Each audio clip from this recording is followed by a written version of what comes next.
वालेकुम। मेरा नाम डॉक्टर अफरोज़ है। मैं चौधरी महमूद हुसैन फ्री डिस्पेंसरी में एज अ मेडिकल ऑफिसर काम कर रहा हूँ। आज जिस बीमारी के बारे में हम बात करेंगे वो है सीलिक डिज़ीज़, जिसको हम आम ज़ुबान में गंदम से एलर्जी की बीमारी भी कहते हैं।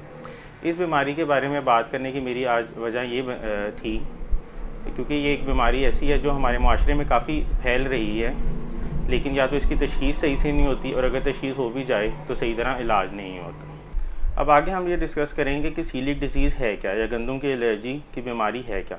ये एक छोटी आंत की बीमारी है जिसमें छोटी आंत हमारी गंदम को जज़्ब नहीं कर पाती।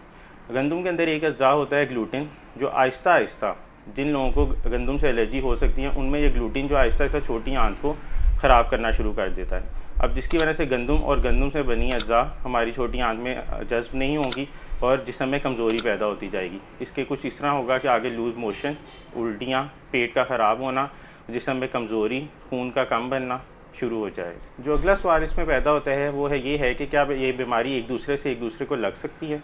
तो इसका जवाब है नहीं। ये बीमारी एक दूसरे को नहीं लग सकती, बल्कि ये एक जेनेटिक बीमारी है। जेनेटिक बीमारी वो ही होती है जिसके साथ हम पैदा होते हैं।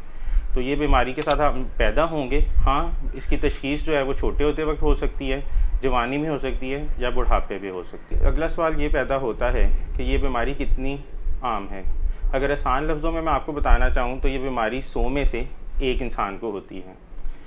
इसका मतलब ये है कि अगर हमारे पास 100 लोग हैं तो उनमें से 1 इंसान को या आम लोगों में पाई जाएगी।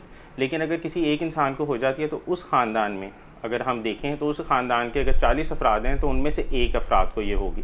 और उस ख़ानदान में क्योंकि ये जेनेटिक बीमारी है तो ये उस ख़ानदान में आगे लोगों को हो सकती है। ये एक दूसरे को नहीं फैलती, लेकिन ख़ानदानों में ये चल सकती है बीमारी। जिस इंसान को ये एक बीमारी हो उसको दूसरी बीमारियां लगने का ज़्यादा खदशा होता है, जिस तरह इनमें थायराइड का मसला, शुगर का मसला, जोड़ों का मसला या और भी कोई ऑटो इम्यून डिज़ीज़ जो होती हैं, जो क़ुव्वत मुदाफ़त की वजह से बीमारियां होती हैं, वो और पैदा हो सकती हैं। इस बीमारी की तशख़ीस के लिए हमें चाहिए कि हम अपने करीबी अस्पताल या डॉक्टर के पास जाएँ। जो डॉक्टर होगा वो हमारा इसमें जो हमारी आम अलामात होती हैं बीमारी की वो पहले देखेगा कि वो हमारे इंसान के अंदर वो बीमारियां हैं, वो अलामात हैं कि नहीं हैं। उसके बाद इसके कुछ नॉर्मल टेस्ट होते हैं, जिस तरह खून की कमी होना या 1-2 चीज़ें और हम खून में देखते हैं। उसके बाद इसके स्पेशल टेस्ट होते हैं, वो करवाए जाएंगे।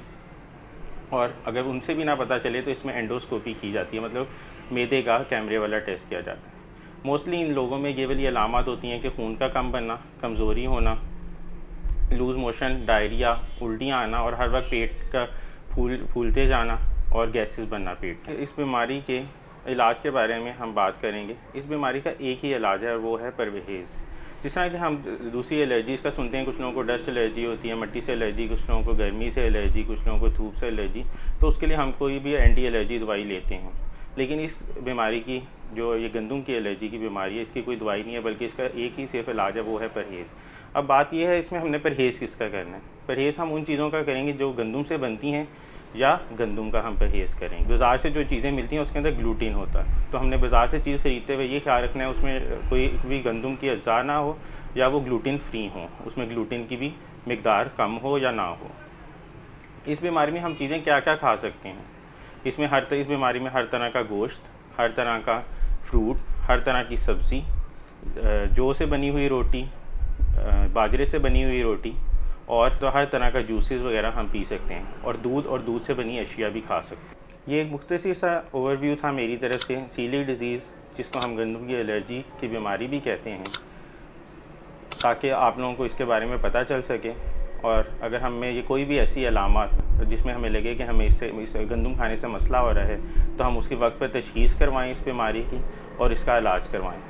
और अगर हमें ऐसे कोई भी अलामत पेश आती हैं तो हम अपने करीबी डॉक्टर या करीबी अस्पताल जाएं और इस बीमारी को सीरियस लें और इसका इलाज करवाएं। इसके साथ ही डॉक्टर अफरोज़ को इजाज़त दें और हमारे channel Chaudhary Mahmood Hussain free dispensary को लाइक और सब्सक्राइब करें, ताकि आपको इसी तरह इन्फॉर्मेशन से भरी वीडियोज़ मिलती रहें।